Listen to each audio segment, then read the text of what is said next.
James Parkinson's అనే వైద్యుడు London వీధుల్లో కొంతమంది నడుస్తుంటే ఒక విచిత్రమైన లక్షణాలని గమనించాడు.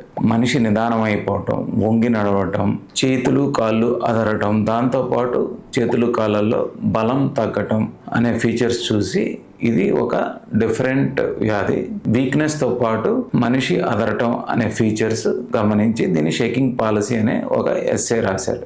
పార్కిన్సన్స్ సంబంధించిన మొదటి డిస్క్రిప్షన్ ఇదే. 1817వ సంవత్సరం లండన్ వీధులు. జేమ్స్ పార్కిన్సన్ అనే ఒక వైద్యుడు ప్రజలను గమనిస్తూ ఒక వింత లక్షణాన్ని గుర్తించారు. కొందరిలో చేతులు వణకడం, శరీరం ముందుకు వంగిపోవడం వంటి లక్షణాలు కనిపించాయి. ఆయన ఈ పరిస్థితిని an essay on the shaking palsy అనే గ్రంథంలో వివరించారు. దశాబ్దాల తర్వాత ప్రముఖ neurologist Jean Martin Charcot James Parkinson చేసిన పరిశోధనకు గౌరవంగా ఈ వ్యాధికి పార్కిన్సన్స్ డిసీజ్ అనే పేరు పెట్టారు. ఇది కేవలం ఒక వ్యాధి గుర్తింపు మాత్రమే కాదు, లక్షలాది మంది జీవితాల్లో అవగాహనకు, ఆశలకు ఆరంభమైన క్షణం. పార్కిన్సన్స్ అనగా ప్రధానంగా 4 ఫీచర్స్ ఉంటాయి. ఇది మెదడులో కొన్ని కణాలు క్షీణించిపోవటం వల్ల డోపమిన్ సక్రిషన్ తగ్గిపోయి ఈ ఫీచర్స్ అనేవి బయటపడతాయి. ఇది వ్యక్తి యొక్క రోజువారీ జీవన శైలిని తీవ్రంగా ప్రభావితం చేస్తుంది.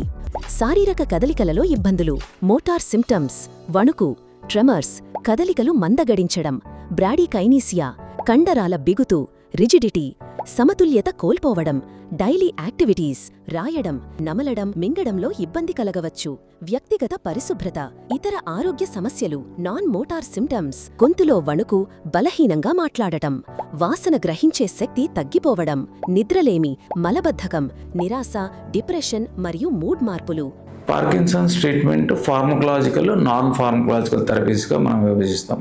నాన్ ఫార్మకలాజికల్ థెరపీస్ అంటే లైఫ్ స్టైల్లో మోడిఫికేషన్. రోజు దినచర్యలో ఏదో ఒక ఎక్సర్సైజ్, వాకింగ్ కానీ సైక్లింగ్ కానీ ఇంక్లూడ్ చేసుకోవటం, పొద్దున్నే పల్చనెండలో కూర్చోవటం, ఫుడ్లో నాన్ వెజిటేరియన్ లేదా మాంస పదార్థాలు తగ్గించుకోవటం, పాలు లేదా పాలు పదార్థాలు తీసుకున్నప్పుడు ఒక గంట ముందల కానీ గంట తర్వాత కానీ మందులు వేసుకుంటే మందులు కరెక్ట్గా పనిచేస్తాయి. ఫార్మకలాజికల్ థెరపీలో మనం డోపమిన్ ద్వారా పనిచేసే డైరెక్ట్ టాబ్లెట్స్ లేదా డోపమిన్ యొక్క పనితీరును మార్చే టాబ్లెట్స్గా రెండిటిగా ఉంటాయి. వీటిని ఒక్కొక్క పేషెంట్కి వాళ్ళ యొక్క డిసెబిలిటీ బట్టి అడ్జస్ట్ చేస్తాము. కానీ ఒక విషయం గుర్తుంచుకోవాలి, మందులు ఎప్పటికీ ఒకే విధంగా పనిచేయవు. కొన్నేళ్ల తర్వాత వాటి ప్రభావం తగ్గిపోవడం అనే వేరింగ్ ఆఫ్ సమస్య కనిపించవచ్చు. మొదటి 4 to 7 years టాబ్లెట్స్ ద్వారానే వాళ్ళు ఇతరులానే వాళ్ళ పని వాళ్ళు చేసుకోగలుగుతారు. కానీ జబ్బు ఎక్కువయ్యే కొంది, దాంతోపాటు టాబ్లెట్స్ యొక్క సైడ్ ఎఫెక్ట్స్ వల్ల వాళ్ళకి టాబ్లెట్స్ ఇదివరకట్లాగా పనిచేయకపోవడం, అంటే ఇదివరకు 6 to 7 hours పనిచేసే టాబ్లెట్స్ ఇప్పుడు 2 hours లేదా 3 hours పనిచేయటం, దాంతోపాటు వాళ్ళ యొక్క టాబ్లెట్స్ ఫ్రీక్వెన్సీ పెరగటము.